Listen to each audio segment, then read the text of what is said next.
You are now listening to the Pelicans Postgame Report. Flash Report. Yo, what up, what up? We back at it again, ready to chop it up on some Pelicans basketball. Shout out to PPR Big Q in DC. I am Lexxah Drew, the voice of the PPR Flash Reports. Kudos to all the listeners. Appreciate y'all tuning in. So we had a stellar bounce-back win against the Utah Jazz. A much-needed win to get back in the win column. Again, breaking another record in the amount of points scored in the game. Pelicans were on the better half of a blowout win. Although there's a lot of great things about this game that for the moment overshadow the flaws and inconsistencies on this team, still have to keep in perspective the bigger picture. And it's not easy because these are the tough topics and uncomfortable scenarios that have to be addressed. Which brings me to revisiting the Pelicans duo as well as the core. I want to ask a question to everyone. What do you all think about this Zion and B.I. duo for this team? Is it okay? Is it great? Is it existent? Is it non-existent? Is it average? Is it the best one? I'm going to give my take on it.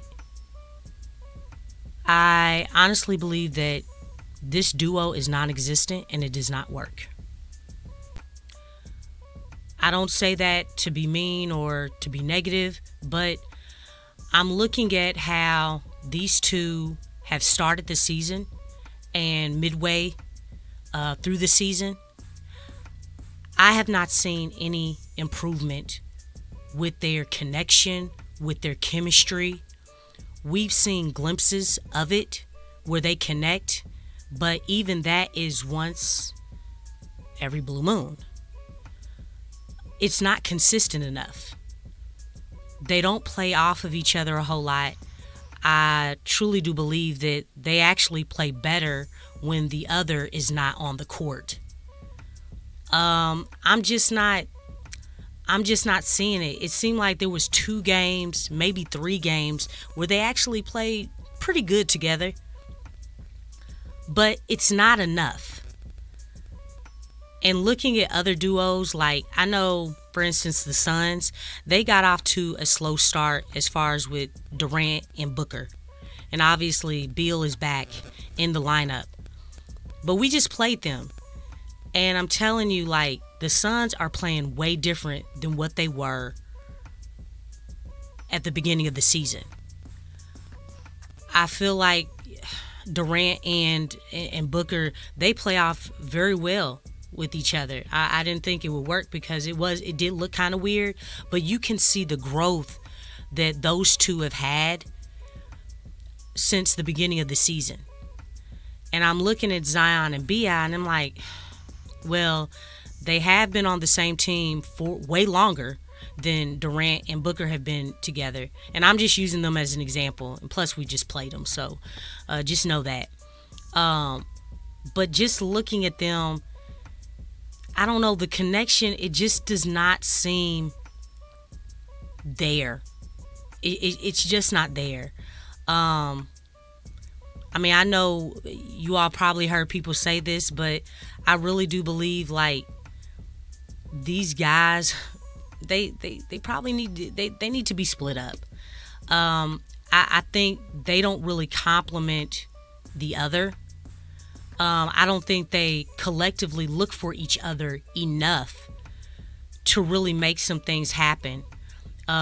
Their pick and rolls just suck. I mean, first of all, you don't see them. When you do see them, they just don't look like there's a flow. And I think that's a problem midway through the season. I mean, is it going to get any better? And I think if there was improvement, my stance would be different. But because there isn't any improvement with their chemistry, what are we doing with these guys? How are we better helping these guys play with each other. And it seems like they're going more so away from each other than playing with each other. Look, I know about the health issues, but I'm looking at this from the eye test. And let's be real. B.I. and Zion, they've been healthy. They've been available this year. So let's specifically look at this season. And you could basically argue that, looking at Giannis and Dame, this is their first stint with each other. And look at what they've done, even though, they fired their head coach or got their head coach fired, however you want to look at it. But you can see their growth. And they haven't been together long. No, they didn't have to deal with injuries. But again, I'm specifically looking at from the start of the season to midway through the season. Throughout all this season, Brandon Ingram is the only guy who has scored 40 points. 40 points for the Pelicans. And he scored just that 40 points against the Wizards. Trigger Trey had 27 points, and Zion did not play in that game. There has been no other game where both players, both B.I. and Zion, have played, and one of them had a 40-point game. Both of them had a 40-point game. Or one of them had a 40-point game and somebody else had a 30-plus point game or something like that. Like, we've yet to see that. But when you look at guys like Giannis, Dame, Durant, Booker, we're not getting those type of performances. And that's the point that I'm trying to make. And that may work in regular season. That may work in the play-in. But in the playoffs, that's not going to work. It takes on that concept that by everyone being a leader, no one is. By everyone being a star, no one is. That mentality is going to hurt us in the long run. And it's almost like we're trying to avoid or go against the fact that this is a star-driven league. Henceforth, we're spending more time going away from the guy on this team in compared to, okay, we don't want to step on anyone's toes. We know CJ is trying to be an all-star. We know that. We know that B.I.'s up for his extension. Zion's trying to show that he can be and stay available for his team. But at what expense are we willing to, appease those things instead of really having the focus on winning? The thought process can't be we all got to get ours because we all good. We all feel like we superstars. We all feel like we got it. The NBA ego. But even so, everyone has to know their role. And again, I say this because we see that we're getting those blowout wins. In that Utah game, there were a few plays in transition where CJ, B.I., and Najee didn't want to throw the alley-oop to Zion. You could see in the demeanor and facial expression the unwillingness to pass to him. And this is not the only game that this has happened. It's happened throughout the whole season. You can get away with that stuff in regular season, but in the playoffs, that's going to hurt the team.